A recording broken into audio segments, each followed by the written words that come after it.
Hello friend, good morning, नमस्कार। मैं अर्चना आप सभी का स्वागत करती हूँ आपके अपने YouTube channel learn with you पर। शुरू करेंगे फ्रेंड अपना आज का सेशन और आज हम फिजिक्स का सेकंड टॉपिक डिस्कस करेंगे, गति एवं बल, जहाँ से आपके सुपर चैट में क्वेश्चन पूछा जाएगा। सुपर चैट में साइंस 10 नंबर का है। प्लेलिस्ट मैंने चैनल पर अपडेट कर दी है, वीडियो अगर आपने नहीं देखी है तो देख लीजिएगा। इसके अलावा लिंक डिस्क्रिप्शन में दे दिया है, वहाँ से भी आप चेक कर सकते हैं। तो चलिए सेशन को शुरू करते हैं, जानते हैं सबसे पहले कि गति क्या है। सबसे पहले हम बात करेंगे गति की। देखिए गति क्या है, गति होती है इधर उधर चलना या एक स्थान से दूसरे स्थान पर जाना। आपने पक्षियों को उड़ते हुए देखा है, जानवरों को चलते हुए देखा होगा, मेज, कुर्सी, घड़ी, इन सब चीज़ों को देखा होगा कि कोई भी वस्तु होती है जो वो अपना स्थान परिवर्तन करती है। तितलियाँ होती हैं जो एक फूल से दूसरे फूल पर जाती हैं। तो तितली क्या कर रही है, तितली अपना स्थान बदल रही है, लेकिन फूल स्थिर है। फूल स्थिर है, तितली कैसी है, तितली गतिशील अवस्था में है। तो हम कह सकते हैं कि जब भी कोई वस्तु समय के साथ स्थिति में परिवर्तन होता है तो वस्तु गतिशील अवस्था में होती है, वो गति कहलाती है। ठीक है, तो गति क्या होती है, इधर उधर चलना या एक स्थान से दूसरे स्थान पर जाना गति कहलाती है। बात करते हैं परिभाषा की। इसकी परिभाषा सीधी से कि समय के साथ किसी वस्तु के सापेक्ष किसी वस्तु की स्थिति व स्थान में होने वाले परिवर्तन को गति कहते हैं। अगर आप देखेंगे, हम अगर कहीं खड़े हैं किसी भी चीज़ के दीवार के सामने, दीवार इधर उधर नहीं हो रही है, हम दीवार से इधर चल रहे हैं, इधर चल रहे हैं, सड़क पर हम इधर जा रहे हैं, उधर जा रहे हैं, ये कोई भी वाहन सड़क पे जा रहा है, सड़क नहीं जा रही है, उस वस्तु के सापेक्ष में स्थिति वस्तु अपना स्थान परिवर्तन कर रही है, तो वो क्या है, वो गति है। आगे बात करते हैं हम गति के प्रकार। गति कितने प्रकार की होती है, गति 6 प्रकार की होती है। सबसे पहले आती है सरल रेखीय गति, दूसरी होती है नियमित गति, सरल रेखीय गति को ही हम नियमित गति या ऋजु रेखीय गति कहते हैं। दूसरी गति होती है अनियमित गति या वक्रीय गति। थर्ड है प्रक्षेप्य गति, फोर्थ उर्ध्व गति, फिफ्थ आपकी आवृत्ति गति और 6 वृत्तीय या घूर्णन गति। डिस्कस करते हैं सरल रेखीय गति कौन सी होती है। सरल रेखीय गति होती है जब हम किसी सीधी रेखा में गति करते हैं। जैसे आपने सड़कों पर वाहनों को चलते हुए देखा होगा या हम चल रहे हैं, तो यह क्या है, कोई भी सड़क पर दौड़ रहा है, ये एक सीधी रेखा में गति होती है। जब गति सीधी रेखा में हो सरल रेखीय गति कहलाती है। जैसे खिलाड़ी की गति, सड़क पर वाहन। आपसे एग्जाम में जो क्वेश्चन पूछा जाएगा ना, वो एग्जाम्पल दे के पूछा जाएगा। क्वेश्चन आपसे पूछा जाएगा कि अगर सड़क पर कोई वाहन चल रहा है तो ये कैसी गति है, अगर कोई खिलाड़ी दौड़ रहा है सड़क पर तो वो कैसी गति है। तो इसलिए आपको एग्जाम्पल ज़रूर से याद करने हैं, ठीक है। आगे हम बात करते हैं अनियमित गति की। अनियमित गति या वक्रीय गति। आपने ग्राफ देखा होगा, कोई भी ग्राफ होता है, किसी भी चीज़ की स्थिति पहले ऊपर जाती है, फिर नीचे आती है, फिर ऊपर जाएगी, फिर नीचे, ऐसे नीचे आती चली जाती है। तो ये जो गति होती है, ये होती है अनियमित गति, ठीक है, जो नियमित ना हो। जैसे ग्राफ में आपने देखा होगा, ये होती है हमारी वक्रीय गति हम कहते हैं, या अनियमित गति इसको कहा जाता है। प्रक्षेप्य गति होती है कि हवा में फेंकी गई कोई वस्तु या कोई भी चीज़ हम हवा में फेंकते हैं, बॉल को फेंका, भाला फेंका या कोई भी तीर हमने चलाया, ये सब होती है हमारी प्रक्षेप्य गति। अब बात आती है वृत्तीय गति की। वृत्तीय गति होती है एक निश्चित बिंदु के चारों ओर निश्चित दूरी पर वृत्ताकार मार्ग पर गति होती है। ये क्या कहलाती है, वृत्तीय गति कहलाती है। जैसे आपने देखा होगा कि सूर्य के चारों ओर पृथ्वी की गति कैसी गति है, वृत्तीय गति। यानी कि एक बिंदु से निश्चित दूरी पर जो गति हो रही है वो कहलाएगी हमारी वृत्तीय गति। आगे आती है घड़ी की सुई की गति या कोल्हू चलाते हुए बैल, पृथ्वी के चारों ओर चंद्रमा की गति। ये एग्जाम्पल जितने भी मैंने आपको लिखवाए हैं, एग्जाम्पल आपको ज़रूर से नोट करने हैं, ठीक है। आगे आती है घूर्णन गति। घूर्णन गति होती है जब कोई वस्तु अपनी ध्रुव या अपने अक्ष के चारों ओर घूमती है तो उसकी गति घूर्णन गति कहलाती है। कैसे, जब पृथ्वी पर जो दिन रात होते हैं वो किस वजह से होते हैं, घूर्णन की वजह से होते हैं।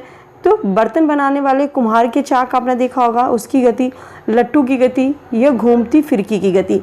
देखिए इन दोनों में डिफरेंस क्या है, ये आप समझ लीजिएगा, नोट कीजिएगा यहाँ पर कि वृत्तीय गति में वस्तु एक निश्चित बिंदु के चारों ओर गति करती है और घूर्णन गति में अपने अक्ष के चारों ओर। यानी कि वृत्तीय गति एक निश्चित मार्ग पर गति होगी, इसी मार्ग पर गति करती रहेगी, और जबकि घूर्णन गति जो होती है वो अपने अक्ष के चारों ओर ऐसे ऐसे गति करती है।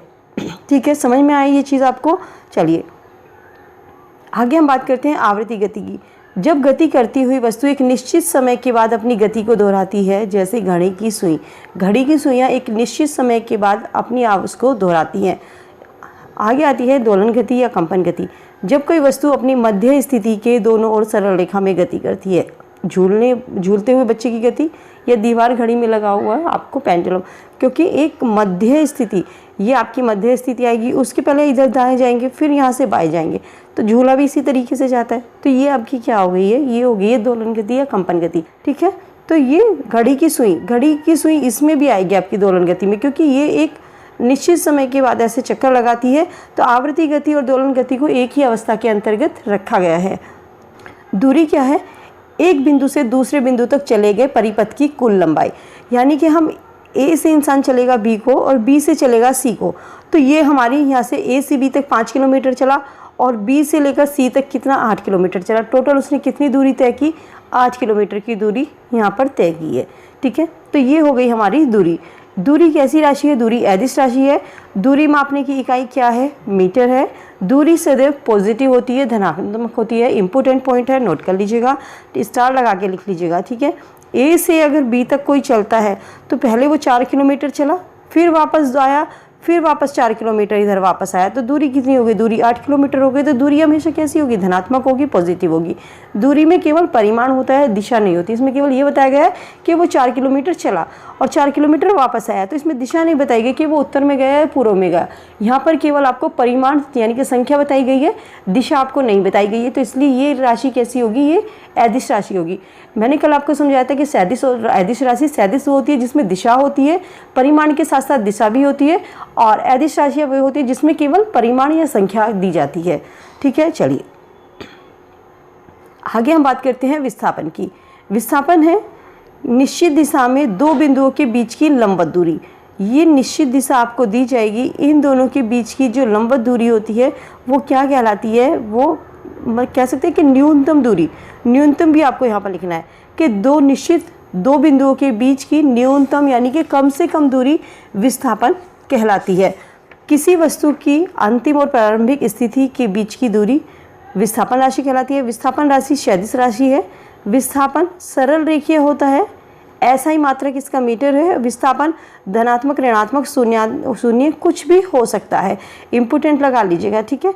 और यहाँ से आपसे एक क्वेश्चन पूछा, देखिए आपसे पूछ सकते हैं इस तरीके से कि यदि ए और बी, ए व्यक्ति ए से चलकर बी तक गया और वापस ए पर आया तो इसका विस्थापन क्या होगा। तो विस्थापन उसका यहाँ पर शून्य होगा, क्योंकि वो जहाँ से चला, यहाँ से इससे चला, ए से चला बी पर गया और बी से चलकर वापस कहाँ पर आया, बी से चलकर वापस आया ए पर। तो प्रारंभिक बिंदु जहाँ से चला और लास्ट में वो अपने उसी बिंदु पर पहुँचा, तो उसका विस्थापन क्या होगा, उसका विस्थापन शून्य होगा। अगर दूरी होती तो दूरी बढ़ जाती। दूरी हमेशा विस्थापन से अधिक होती है या बराबर होती है, कभी भी दूरी जो होगी वो विस्थापन से कम नहीं होगी। यहाँ पर ये चीज़ आपको याद से नोट करनी है, ठीक है। चलिए आगे देखते हैं। दूरी विस्थापन से कम नहीं हो सकती है। विस्थापन में परिमाण और दिशा दोनों होते हैं। अब देखिए विस्थापन क्या होता है। एक इंसान ए से चलेगा, ए से बी गया और बी से सी गया, ये क्या हो गया, ये आपकी दूरी हो गई। ए से बी गया 5 और यहाँ से बी से सी गया 3 किलोमीटर। विस्थापन क्या होगा, इन दोनों के बिंदुओं के बीच की, ए प्रारंभिक बिंदु है, सी अंतिम बिंदु है, इस प्रारंभ बिंदु से ये अंतिम बिंदु के बीच की जो दूरी है सीधी सरल रेखीय गति में। विस्थापन कैसा होता है, सरल रेखीय गति में। तो ये जो होगा आपका, ये होगा विस्थापन, ये आपका विस्थापन होगा, ये सरल रेखीय गति। ये जो दूरी होगी ये हमेशा इनसे कम होगी। ये 5 है, ये 3 है, 5 3 8, इससे या तो ये 7 होगी या 6 होगी, कुछ भी होगी, ये कम होगी। आगे हम बात करते हैं वेग की। वेग वेलोसिटी क्या होती है, विस्थापन के परिवर्तन की दर को वेग कहते हैं। वेग सदिश राशि है, इसका ऐसा ही मात्रक होता है मीटर पर सेकंड। वेग में परिमाण के साथ साथ दिशा भी होती है। वेग में चाल के साथ दिशा भी होती है। वेग बराबर होता है विस्थापन बटे समय, ठीक है। तो वेग में क्या है, वेग सदिश राशि है, इसका मात्रक मीटर है, और वेग में परिमाण के साथ साथ दिशा भी होती है। ये चीज़ें यहाँ पर आपको याद रखनी है। वेग में चाल के साथ साथ क्या है, दिशा भी दी गई है। वेग बराबर विस्थापन बटे समय, इंपोर्टेंट स्टार लगा के लिख लीजिएगा। नेक्स्ट हम बात करते हैं चाल की, स्पीड की। स्पीड क्या है कि किसी वस्तु द्वारा प्रति सेकंड में तय की गई दूरी चाल कहलाती है जाता है। तो चाल बराबर क्या होता है, दूरी बटे समय होता है। इसका मात्रक होता है मीटर पर सेकंड। राशि कैसी है, अदिश राशि है। चाल में दिशा नहीं होती है। चाल में क्या होता है, केवल चाल में परिमाण या संख्या बताई जाती है कि इंसान किस स्पीड से जा रहा है, कितनी उसने दूरी तय की है। तो चाल में केवल क्या होता है, चाल में केवल परिमाण होता है, इसमें दूरी नहीं दी जाती। इसीलिए जब आपने देखा होगा, देखिए कोई साइकिल से आप अगर निश्चित कोई दूरी तय करते हैं, कार हमेशा तेज चलती है, साइकिल धीमे से चलती है। यह हम कह सकते हैं कि साइकिल द्वारा चली गई दूरी कि कार के द्वारा चली गई दूरी से हमेशा कम होगी। तो समय तथा दूरी के संबंध में जो भी संबंध होता है इसको हम चाल में परिभाषित करते हैं। तो कह सकते हैं कि किसी वस्तु द्वारा प्रति सेकंड में तय की गई दूरी क्या कहलाती है? चाल कहलाती है। चलिए आगे हम बात करते हैं त्वरण की, एक्सीलरेशन। वेग परिवर्तन की दर को क्या कहते हैं? त्वरण कहा जाता है। त्वरण कैसी राशि है? त्वरण सदिश राशि है। मात्रक क्या है? मीटर पर सेकंड है। यदि वस्तु का वेग घटता है तो त्वरण घटता है, जिसे मंदन कहा जाता है। हम कैसी चाल से चलते हैं? हम त्वरित चाल से चलते हैं, हम कभी धीमा चलते हैं, कभी हम तेज गति से चलते हैं। ऊपर से जब कोई चीज़ नीचे गिरती है, स्वतंत्र रूप से गिरते हुए पत्थर की गति जो होती है त्वरण गति कहलाती है। समान रूप से गिरती हुई वस्तु का वेग कितना होता है? 9.8 मीटर पर सेकेंड स्क्वायर होता है। जब कोई वस्तु ऊपर से गिरती है तो उसकी गति, अगर आपसे पूछा जाए उसकी गति कैसी होती है? त्वरण गति होती है। और वस्तु का जो वेग होता है वो 9.8 मीटर पर सेकेंड स्क्वायर होता है। निर्वात में, यानी कि वैक्यूम में जहाँ पर हवा ना हो, उसे कहा जाता है निर्वात। वहाँ पर पत्थर व कागज़ दोनों की स्पीड, दोनों सेम स्पीड से नीचे आएंगे। ये क्वेश्चन आपसे यहाँ पर पूछा जा सकता है, ठीक है, कि अगर निर्वात में कोई भी चीज़ ऊपर से छोड़ी जाए तो दोनों किस पहले कौन सी चीज़ आएगी? तो पहले कोई सी चीज़ नहीं आएगी, दोनों चीज़ें जो होंगी सेम स्पीड से नीचे आएंगी। यहाँ पर अगर निर्वात नहीं है, अगर वहाँ पर एयर नहीं है तो पत्थर पहले आएगा, ठीक है, तो पत्थर पहले आएगा। आगे हम बात करते हैं संवेग की, मोमेंटम की। इसको P के द्वारा प्रदर्शित किया जाता है। संवेग क्या है? द्रव्यमान गुणा वेग संवेग कहलाता है। मात्रा किसका है? किलोग्राम मीटर पर सेकंड। परिभाषा आप नोट कर लीजिएगा। यदि कणों के किसी समूह पर कोई बल, बाह्य बल नहीं लग रहा है तो कणों का संवेग कैसा रहता है? नियत रहता है, इस समान रहता है। यानी कि जो जैसा कि टक्कर, कणों पर जो बल लगा, उस बल लगने से, टक्कर लगने से पहले का जो उसका संवेग था वही उसका बाद का होगा, पत्थर के बाद का भी वही होगा, ठीक है। अगर उन पर कोई बाह्य बल नहीं लग रहा है तो, अगर कोई बाह्य बल लगता है तो वो चेंज होगा। अगर बाह्य बल नहीं लग रहा है तो कणों का संवेग जैसा पहले था वैसा ही बाद में भी होगा। भार की बात करते हैं। भार क्या है? भार वह बल है जिसे पृथ्वी अपनी ओर आकर्षित करती है। और भार को हम किससे? न्यूटन से प्रदर्शित करते हैं। इसका मात्रक न्यूटन या किलोग्राम वाट होता है। आगे हम बात करते हैं द्रव्यमान की, मास की। किसी वस्तु में विद्यमान पदार्थ की मात्रा को उस वस्तु का द्रव्यमान कहते हैं। क्या कहते हैं? कि किसी वस्तु में विद्यमान जो पदार्थ की मात्रा होती है वो उस वस्तु का द्रव्यमान कहलाती है। द्रव्यमान को हम ऐसे व्यक्त करते हैं, और द्रव्यमान को किस में मापा जाता है? किलोग्राम में या ग्राम में इसको मापा जाता है। अगर पूछ लिया जाए, देखिए क्वेश्चन यहाँ से पूछ सकता है कि किस पृथ्वी पर वस्तु का द्रव्यमान 60 kg है तो चंद्रमा पर कितना होगा। अगर देखिए मास जो होता है, द्रव्यमान होता है, वो नहीं बदलता। अगर कोई चीज़ यहाँ पर 60 किलो की है तो वहाँ पर भी 60 किलो की होगी। तो द्रव्यमान क्या होता है? द्रव्यमान नहीं बदलता है। लेकिन अगर किसी वस्तु का भार आपसे पूछ लिया जाए कि कोई वस्तु यहाँ पर पृथ्वी पर 60 kg की है, 60 किलोग्राम की है, उसका भार 60 है, और तो वो चंद्रमा पर कितना होगा? चंद्रमा पर किसी भी वस्तु का जो द्रव्यमान होता है वो 1/6 होता है। तो यहाँ पर 1/6 इंटू 60, तो चंद्रमा पर 10 किलोग्राम उसका भार वहाँ पर न्यूटन होगा। आगे हम बात करते हैं गुरुत्व बल की। गुरुत्व बल क्या है? गुरुत्व बल वह आकर्षक बल है जिसमें पृथ्वी वस्तु को अपने केंद्र की ओर खींचती है। गुरुत्व बल जिसमें पृथ्वी वस्तु को अपनी ओर खींचती है। पृथ्वी की सतह से जब हम ऊपर की ओर जाते हैं तो गुरुत्व बल यानी कि ग्रेविटी की वैल्यू जो होती है वो कम होती है। और अगर हम पृथ्वी से अंदर गहराई में वृद्धि करते हैं तो भी गुरुत्व बल जी का मान घटता है। अर्थात हम कह सकते हैं कि जब हम पृथ्वी से ऊपर हो जाएंगे या नीचे जाएंगे तो दोनों तरफ जो ग्रेविटी है वो हमेशा कम रहेगी, लेकिन पृथ्वी पर वो सेम रहेगी, स्थिर रहेगी। पृथ्वी के केंद्र पर जी का मान 0 होता है, ठीक है। केंद्र पर कैसा मान रहा? पृथ्वी के अगर हम केंद्र पर रहेंगे तो मान इसका 0 होगा। अगर पृथ्वी से ऊपर जाएंगे तो यहाँ भी जी का मान घटेगा, अगर पृथ्वी से नीचे जाएंगे तो यहाँ पर भी जी का मान घटेगा। लेकिन जी का मान जो होता है ध्रुवों पर सबसे अधिक होता है। पूछा जाता है, क्वेश्चन स्टार लगा लीजिएगा, इंपॉर्टेंट है, कि जी का या गुरुत्व बल का मान सबसे अधिक कहाँ पर होता है? ध्रुवों पर होता है। और 0 कहाँ पर होता है? 0 होता है पृथ्वी के केंद्र पर। कि ध्रुव से अगर हम पृथ्वी से ऊपर की ओर जाते हैं तो ग्रेविटी जी की वैल्यू कैसी होती है? जी की वैल्यू कम होती है। अगर पृथ्वी से नीचे की ओर जाएंगे तो भी जी की वैल्यू कम होगी। चंद्रमा पर गुरुत्व बल जी का मान 1/6 होता है। जी का मान होता है 9.8 मीटर पर सेकंड स्क्वायर, ठीक है।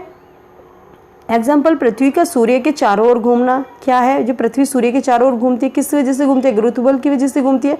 स्पेस में हम भारहीनता का अनुभव करते हैं, क्यों? ग्रेविटी की वजह से करते हैं। स्पेस में जी का मान 0 होता है। आपने देखा होगा स्पेस में जो देखिए अंतरिक्ष यात्री होते हैं वो हवा में तैरते रहते हैं। स्वतंत्र रूप से गिरती हुई वस्तु जो होती है भारहीनता की अवस्था में होती है, उसमें कोई भार नहीं होता है। अगर हम लिफ्ट से ऊपर या नीचे जाएंगे तो हम उसमें भार का अनुभव नहीं करते हैं। ठीक है, क्लियर है? चलिए आगे हम बात करते हैं इंपॉर्टेंट नोट्स, या आप यहाँ पर लिख लीजिएगा, यहाँ से आपके एग्जाम में क्वेश्चन जरूर बनता है। दूरी का मान विस्थापन के बराबर होगा या उससे विस्थापन से अधिक होगा। अर्थात हम कह सकते हैं कि दूरी कैसी होती है? दूरी ज़्यादा होती है, विस्थापन कम होता है। विस्थापन दूरी 0 है तो विस्थापन कैसा होगा? विस्थापन भी 0 होगा। लेकिन यदि विस्थापन 0 है तो दूरी 0 हो भी सकती है और नहीं भी हो सकती। ठीक है, मैंने आपको बताया था ना, जब इंसान दूरी चलेगा, कोई भी ए से बी गया, बी से सी गया, यहाँ से ये जाएगा, ए से हम 5 किलोमीटर चले, यहाँ से हम 4 किलोमीटर चले, तो दूरी हमने कितनी तय की? 9 किलोमीटर तय की। लेकिन विस्थापन जो है ये सीधी रेखा में होगा, तो ये दूरी तो इस दूरी से कम होगी ना। न्यूनतम प्रारंभिक बिंदु से अंतिम बिंदु के बीच की दूरी क्या कहलाएगी? विस्थापन कहलाएगी। याद कर लीजिएगा, प्रारंभिक बिंदु से अंतिम बिंदु के बीच की दूरी विस्थापन कहलाएगी। विस्थापन हमेशा सरल रेखीय गति में होता है। और विस्थापन कैसा होगा? इस दूरी से ये कम भी हो सकता है और इस दूरी के ये बराबर भी हो सकता है, लेकिन इस दूरी से ये ज़्यादा नहीं होगा। ये 9 से ज़्यादा नहीं होगा, 9 से कम ही होगा। ठीक है, क्लियर है? चलिए, दूरी 0 है तो विस्थापन कैसा होगा? 0 होगा। यदि विस्थापन 0 है तो दूरी 0 भी हो सकती है और नहीं भी हो सकती है। चाल का मान हमेशा वेग के बराबर होगा या अधिक हो सकता है, परंतु चाल का मान कभी भी वेग से कम नहीं होगा। चाल में केवल परिमाण होता है, परंतु वेग में परिमाण व दिशा दोनों होती है। इसीलिए वेग कैसी राशि होगी? वेग सदिश राशि होगी और चाल अदिश राशि होगी। यदि चाल 0 है तो वेग निश्चित ही 0 होगा, लेकिन यदि वेग 0 है तो चाल 0 भी हो सकती है, अशून्य भी हो सकती है, कुछ भी हो सकती है। इसलिए चाल हमेशा वेग से अधिक होगी, वेग से कम नहीं होगी। ठीक है, सो फ्रेंड, ये था हमारा टॉपिक गति और बल। उम्मीद करती हूँ टॉपिक आपको क्लियर हुआ होगा, और इस टॉपिक से अगर आपको कोई क्वेश्चन एग्जाम में बनता है तो आप उसे आसानी से क्लियर कर पाएंगे। अगर टॉपिक से रिलेटेड कुछ आपको चीज़ समझ में नहीं आई है तो आप मुझे कमेंट सेक्शन में कमेंट करके ज़रूर पूछ सकते हैं, मैं आंसर करूँगी आपको इस चीज़ का। और वीडियो कैसी लगी है फीडबैक इसका कमेंट सेक्शन में कमेंट करके ज़रूर दीजिएगा। इसी तरीके से आप चैनल पर नए हैं तो सब्सक्राइब कर लीजिए, क्योंकि शिक्षक भर्ती से रिलेटेड मैं यहाँ पर आपको कंप्लीट कोर्स इसी तरीके से कराऊंगी कि पहली थ्योरी उसकी, उसके बाद 1 लाइनर इसके क्वेश्चन। अभी समय है, समय केवल एग्जाम के लिए नहीं है, समय है केवल तैयारी के लिए। इसलिए तैयारी करते रहिए, लगे रहिए, एक सीट आप निश्चित अपनी कर पाएंगे। तो चलिए मिलती हूँ नई वीडियो में नए टॉपिक के साथ। तब तक के लिए goodbye, be happy, be safe. और वीडियो को लाइक शेयर कीजिए फ्रेंड के साथ में, चैनल को सब्सक्राइब कर लीजिएगा। Thank you so much.